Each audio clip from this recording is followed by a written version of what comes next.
We finally got the release date for the biggest update yet for Marvel's Avengers, and it is going to be March 18. What's up everybody, welcome back to some more Marvel's Avengers gameplay and news. Today of course we had the big new War Table event showcasing a ton of new features, and yes, if you were wondering, the new update is absolutely going to include that next gen update in there too, as well as a ton of new content. We saw the brand new Wastelands zone, we saw gameplay of Hawkeye as well as his abilities, and a ton of other goodies in there too that I do want to discuss here in this video. So if you enjoyed this video, feel free to leave a thumbs up on it and let's jump right into it. By the way, you can win a free copy of Marvel's Avengers Deluxe Edition or any other game with our February giveaway. Of course, you can follow the links down below, and if you're subscribed to the channel and leave a like on this video, you can participate with any game of your choice in that giveaway. And in about less than 2 weeks from this point, I will announce the winner both here on this channel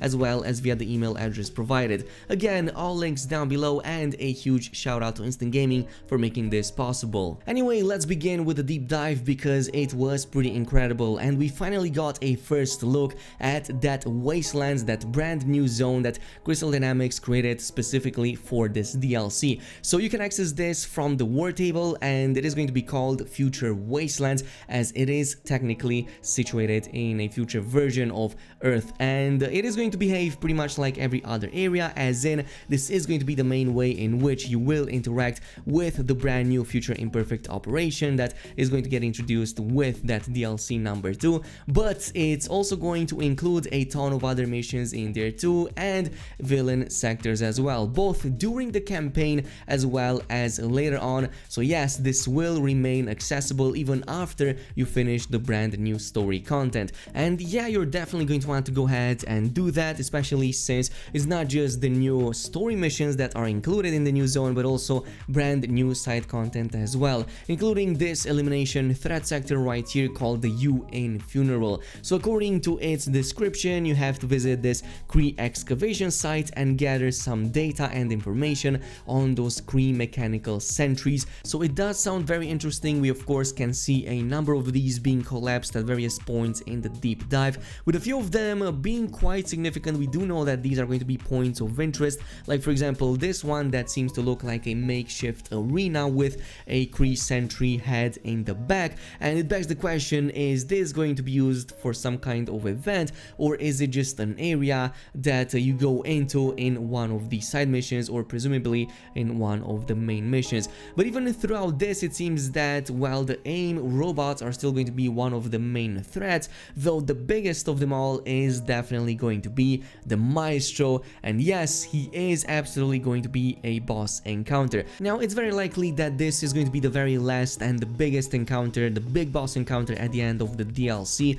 We of course have a few shots right here with the Avengers team pretty much going up against the enemy, but then there's another one with Clint in a solo, or what seems to be a solo fight against him. But in both of these shots and both of these fights seem to happen very close to his throne that we saw in previous promo materials as well as other trailers. So it's likely that that scene where we see Clint approaching him on his throne is the very last one at the very end of the DLC campaign, and after that is when we will get that sequence and then the fight with the Maestro, which also begs the question, is he going to drop something cool, or is he going to be farmable? Hopefully yes, and hopefully they're going to make it so with the previous boss from Kate's DLC too, because that was also a little bit underwhelming in my opinion. Now, with that being said and done, let's also talk a bit about Clint and his abilities, because he seems to be way more different than Kate than I initially anticipated,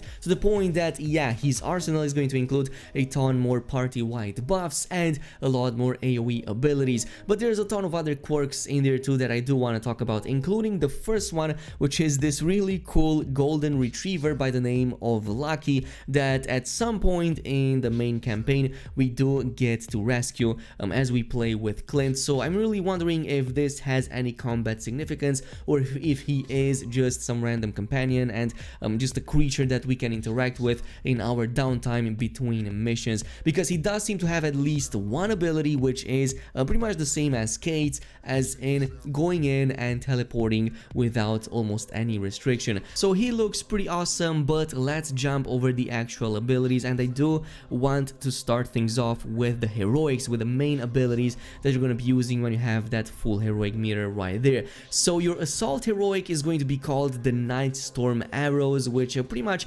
lets you shoot a volley or rain of arrows in a location that also explodes on impact, which is significantly different than Kate's, by the way, which is pretty much just an arrow in the ground, but it does look really awesome. It does look like a pretty big AoE, substantially high in damage, and it's probably going to be also really awesome at crowd control, since it does seem to stagger enemies quite a bit. Now his support heroic is called Recovery Arrow, and just like the name implies, it is going to heal everybody in your party as long as they stay inside of that AoE healing. So this is why I said that Clint is a bit more support oriented. It is because he has access to a pretty wide range right here with the healing. He of course deploys a bunch of nanobots with a recovery arrow that will heal everybody that stays inside of that green circle, which is quite distinct from the holo clone that Kate has access to. And again, if you want to play a more balanced kind of archer, maybe you will pick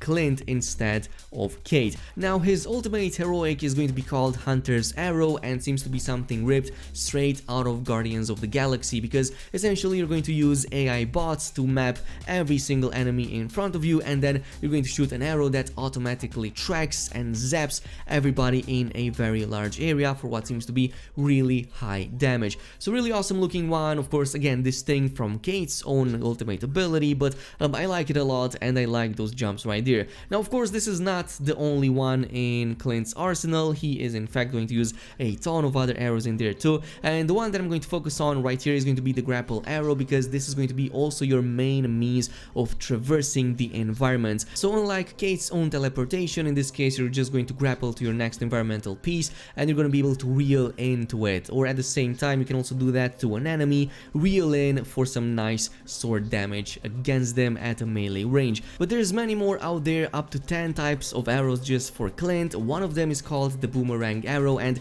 it is possibly my favorite so far, simply because it gives you a ton of peace of mind. Like, you just shoot that arrow and it's going to automatically ricochet to other targets past the first one and then automatically come back into your quiver. So yeah, essentially this is your free boomerang arrow. You can just shoot it and forget about it. The only question is this upgradable so that it hits more than just 2 or 3 targets, or is it capped at 2 or 3 targets like how it was in the video? Chances are that it is upgradable, and I cannot wait to see the crazy combos we can do with this. But talking about crazy combos, it seems that Clint is just about that. So he has access to implosion arrows that kind of functions a little bit similar to Kate's assault heroic when upgraded with that vacuum kind of ability, where you can just shoot the arrow at the enemy's feet and just suck everybody in so that you can better crowd control them, or even just gather them up for really high damage. From which point you can use something like the tripwire shot, very similar to the multi-shot that, well, Kate has, but in this case all of those arrows are linked with electric damage and they deal significantly higher damage and also stagger and push back enemies. So really awesome abilities overall. Of course, there's many more in the trailer you can go ahead and check out, including that quick draw reflex that I really like. You can just parry the enemy and then shoot and sidestep, and it's gonna get you out of trouble as well as deal really high damage at the very same time. Now, on a final note, we are also going to get some really interesting skins for Hawkeye. One of them that I didn't cover yet, and one that has a story significance, is this old version of Clint from the Future Imperfect, because apparently, yeah, we are going to meet a future version of Clint, the old one from the Future Imperfect series, and chances are that this is also going to be playable as a kind of skin in the game, so we're gonna probably be able to apply it to our character. But by far my favorites are going to be these 3 right here. Chances are that at least one of them is going to be in the shop as something that you can purchase,